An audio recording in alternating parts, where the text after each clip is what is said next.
Godmorgen. Så blev det torsdag. Altid en spændende dag. I dagens anledning har jeg smidt overtøjet og står som den sollærling jeg nu er. Og jeg vil bare lige fortælle lidt om mit liv og sådan min kur pt, som er rigtig sådan begyndt at trække lidt tænder. Det er sådan, at jeg har været vant til at spise rigtig meget af alt muligt. Altså, jeg har været meget ukritisk med, hvad jeg spist.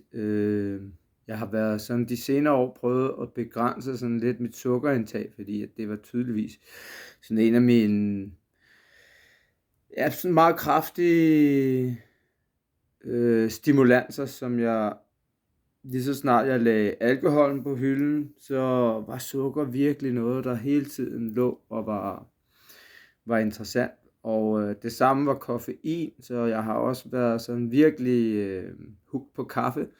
Det har jeg været meget glad for at drikke. Og det er jeg så stoppet med nu. Og jeg må sige, at jeg har det rigtig godt. Jeg har haft nogle dage med noget energidyk, og jeg er sådan... Altså, jeg er virkelig... Jamen, jeg er sådan skiftevis let. Jeg er let i kroppen hele tiden. Permanent er jeg let i kroppen. Men jeg er virkelig sådan... Altså, jeg bliver træt. Jeg bliver træt midt på dagen. Jeg tager en middagslur nogle gange, og om aftenen bliver jeg også bare træt. Og det er sådan en underlig ting, fordi det er sådan en naturlig træthed. Fordi jeg har ikke rigtig noget, jeg kan fyre i kroppen. Koffein, sukker, et eller andet boost, spise et stykke brød med ost eller sådan noget. Det plejer nogle gange. Så kan man lige blive lidt frisk. Eller også bliver man træt. Det er lidt forskelligt, men det er sådan meget sjovt at mærke sin krop på den måde.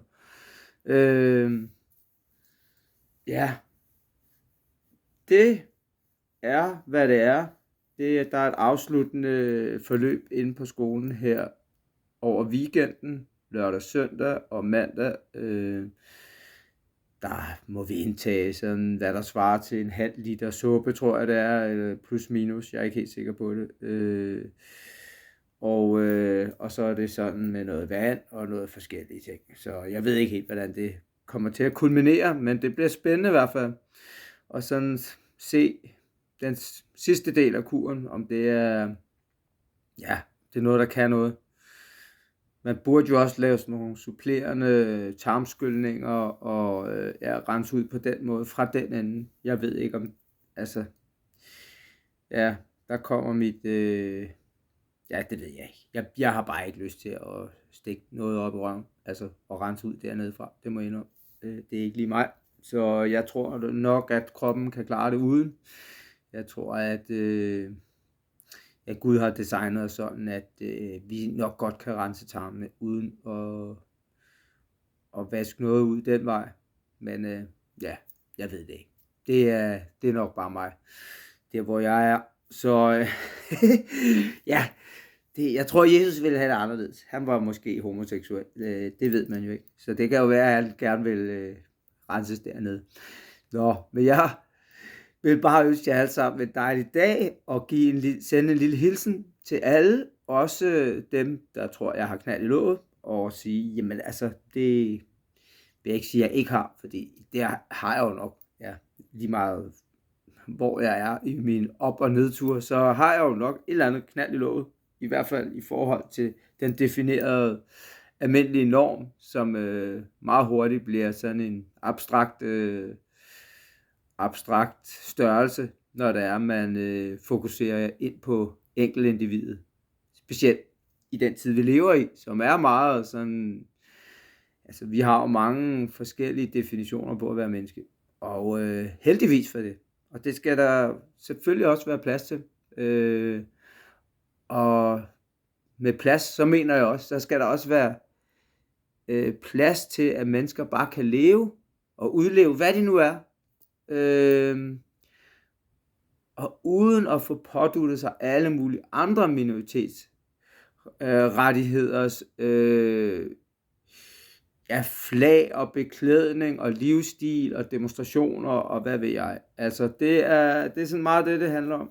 Jeg synes, at det handler om, at man skal leve og lade leve og give plads til, at alle kan udleve, hvad de nu vil, men gøre det uden banner og gøre det uden at sådan promovere lige bestemt den livsstil, som man har valgt. Det synes jeg vil være en rigtig god ting. Hvis man kunne bare sige, sådan lever jeg, sådan er jeg, det er mig, og